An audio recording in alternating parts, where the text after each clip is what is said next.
a 5-turnover game. The only one with more was your buddy Peyton Manning, who threw 6 in a game also against the Chargers on a Sunday night. Much more on last night's game as we continue. But let's run a little bit of, it's not going to really be a very fast hurry up because we got 2 topics I want to get to. The first one, Dan, might be my favorite story of the year. Philip Rivers, the same guy, not one of his kids, is working out for the Indianapolis Colts at quarterback. This is unprecedented levels of desperation in Indianapolis. Daniel Jones tore his Achilles. Riley Leonard, the backup, who incidentally is younger than Philip Rivers' oldest child, I'm not kidding, has a knee injury, might not be able to go. So Philip Rivers, our Jeremy Fowler, reporting that the workout took place last night, which was on Rivers' 44th birthday, and that he threw the ball well. And I think there's a chance this happens. I think in Philip's own words, gosh dang, this might actually be fascinating. Jeff, what? I feel like someone needs to give Jeff a hug. Oh, this is brutal. What has happened to the Colts in a few weeks, all kidding. I mean, this part of it feels almost a little funny, but it's just brutal what has happened to that franchise. We'd already dropped 3 or 4, and then midway through, you see Daniel Jones go down, and as a Colts fan, we all know we just traded our 2 first-round picks for Sauce Gardner, who comes over, and he's got a calf injury, and then now this was going to be our quarterback. And so you're going to ride the organization with this. This is December, y'all. And Achilles in December, he ain't going to be back for the regular season, or early in the regular season. Next year, you mean? Yeah. I mean, so now there's all kinds of things that come into play. The Philip Rivers, great. Yeah, I mean, I hope if he does come back, I hope it goes really well. If I'm calling him, I'm calling Tom Brady too. Do we stop there? Like Tom's at least, we see him. He's in shape. Like he's done some things in the career. Like let's bring him. Was he 46? Yeah, I mean, Unitas is no longer with us. Right? Like you can call anybody. Do we think that Brady could own the Raiders, play for the Colts, and broadcast games on Fox? I mean, at least we're making history. It's not the first time the Colts have made history. We'll make history. I bet you he thinks he can.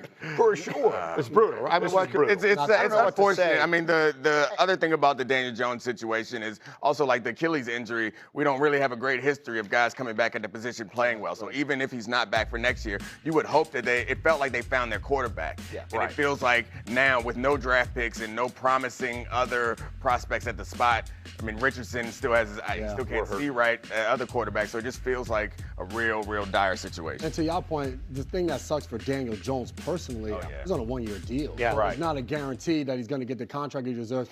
I have the Colts game this weekend, and I'm sitting there, I'm like, I could really be in production meetings with Philip Rivers. That'd be fun. Hey, what defense do they play this week?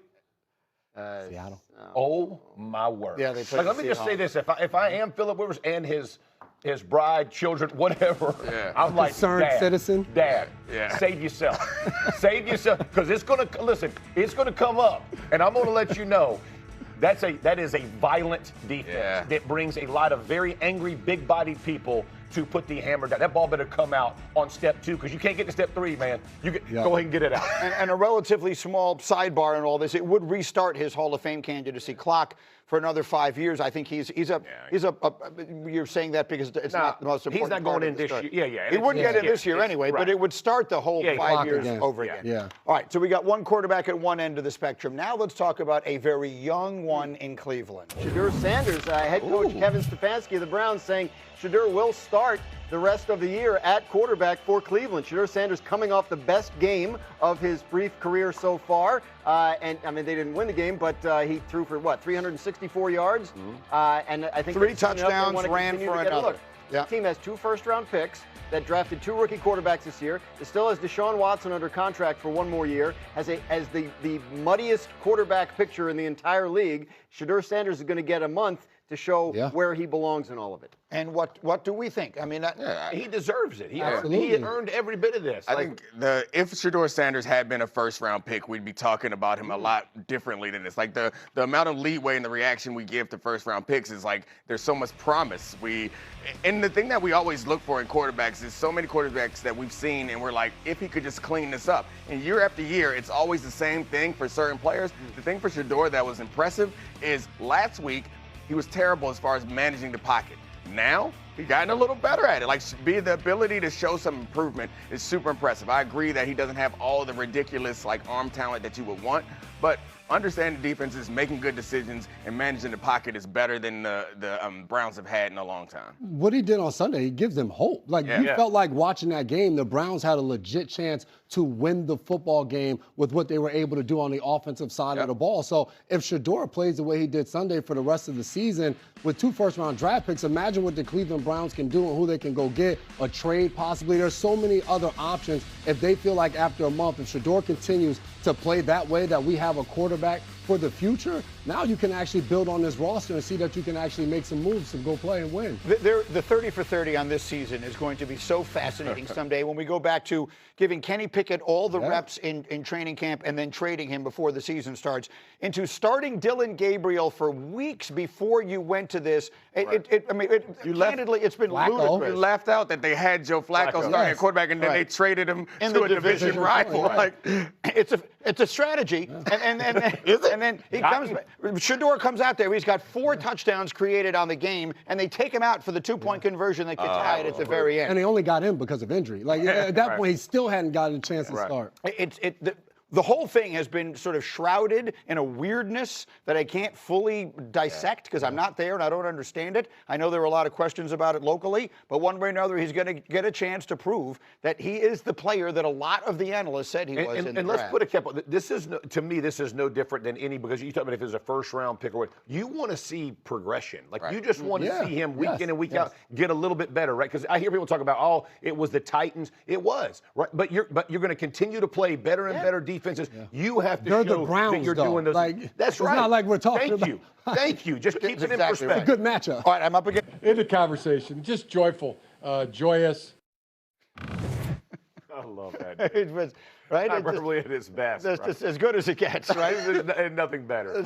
Some people are born to coach. That's that guy. Another former Colts quarterback they could maybe. That's it. Yeah. Hey, he wasn't so busy. He'll wave that flag and bring everybody up, baby. He'd get him round up in there. So the Chargers are very much in that AFC playoff mix and absolutely still alive in the race for the AFC West division. They still got a shot at the Broncos, and they've beaten them already this year. As far as the Eagles are concerned, speaking of divisions, a little deja vu, perhaps. 2 years ago, 2023, you see it up there.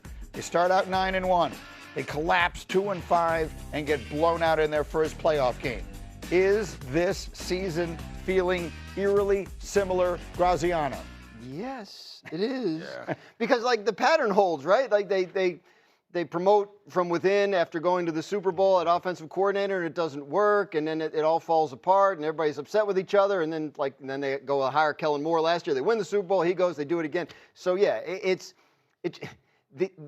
these problems should have been solved by now if they're solvable. That's the thing. And the defense looks dominant. Again, we go back to if the quarterback only turns it over 4 times instead of 5 last night, they win the game. So you can win with this defense, but I think when you get to the playoffs, assuming they get to the playoffs, which we still believe they will, it's going to be hard to sustain success in the postseason if the offense can't elevate beyond what we've seen. And at this point, if it could, I believe it would have. In the context of another team on Sunday, NFL Countdown, we were talking about the Steelers and their inability to figure out what they wanted their offense to be. But Teddy Bruschi basically said, if it's week 14 and you haven't figured out what you want to be, it's a wrap. Like, you're not figuring it out from here. And so does the same thing apply, Jeff, to the Eagles? I mean, you were part of great offenses that always knew exactly what you wanted to get done. Maybe occasionally on the sideline you disagreed. But you had an identity, and can they figure it out? There's 4 games left. Yeah, I thought they would until last night. And J-Mac made the great point early in the show about going underneath. Last night was, Sirianni spends all this time on the offense, and they decided they're going to go and gun and drop back 40 times and try to throw this thing around. Like, if there was anything I thought they would stay away from, it would have been that. So I was as surprised as anybody at last, and especially the way it was going. And so I don't know. When you look at the way that they're moving, the only thing I would say about this that feels different than a couple years ago, their defense can win games. And they've already beat the best teams. They've already beat the Green Bays, they beat the Rams, right? However you want to talk about whatever they look like, if they can hone it back in, they can find ways because of how good their defense is. Well, remember, the defense that year, they had Sean Desai, they fired him. Matt Patricia was elevated. He was trying to make the defense into his own. Watching them last night, to your point, you just said if Hurts throws one less interception.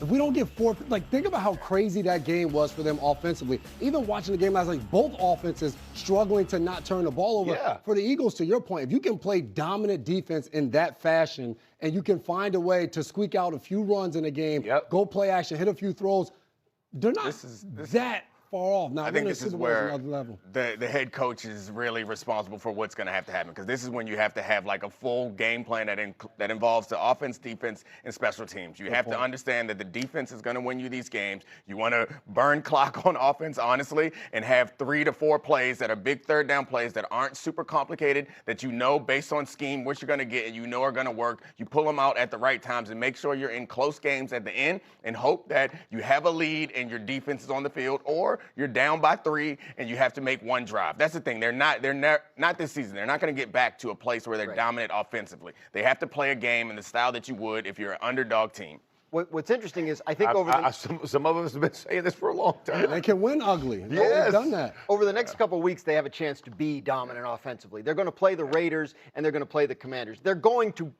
They're probably going to look good on offense. Right. Don't fall for it. No. They still have to find foundational stuff that they have not been able to find. We knew what this offense was last year by this time, going into the playoffs. We knew what it was going to look like. We knew what they wanted to do. We knew that everybody knew what they wanted to do, and they couldn't stop it. Right. This is not that team. I will say, though, if you can finish up and build some confidence, to your point, the Commanders twice, the Raiders in those games. I remember in 2018, I was playing with the Patriots. We finished our season playing the Jets and the Bills, and we had lost to Miami on the Miami Miracle. Then we lost on the road to Pittsburgh with a chance to win the division. We played those two teams who were not any good that year, gained a little bit of confidence. Who was your quarterback? Tom Brady. All right. I just wanted to check. I wasn't sure. I know he was there for a long time. I didn't know he was there the whole time. It was sometimes. So I just wanted to double check. That's a good point. I was just wondering. I didn't know, because that's like important. you threw the card down. I was just asking. It's a little different situation. He was pretty Can good. we put up C13, Cindy? Let's just talk quickly about the division, because Dan will make his, not so much jokes. I mean, he will constantly point out that it's not over. The Cowboys still have a shot at the division title. This, I think, is not the same one. Here is. This is the one that we're looking for. Cowboys still have a shot at the division title and a playoff berth. Eagles would need somehow to lose 2 of their 4 remaining games while the Cowboys win out. So you look at the Cowboys on the left. Can they win all those games? Yeah. Sure. Are they assured of it? Most certainly not. But in a world in which they do, the Eagles have to win 3 of those remaining 4 games. Do we assume they will do that? Will they sweep the Commanders? I assume they'll sweep the Commanders. The Commanders right now look like they might be the worst team in the NFL. That defense is very old and ineffective. They stood up for that one Sunday night game against the Broncos, but I don't imagine that they're going to be able to consistently do that. The Raiders, the same thing. Beat a division rival twice in 3 weeks? That's not easy, right? Certainly not guaranteed. True. Yeah, I don't know. They should beat the Raiders this week. I mean, and the Bills. Everyone should beat the Raiders every week, but and the Commanders have.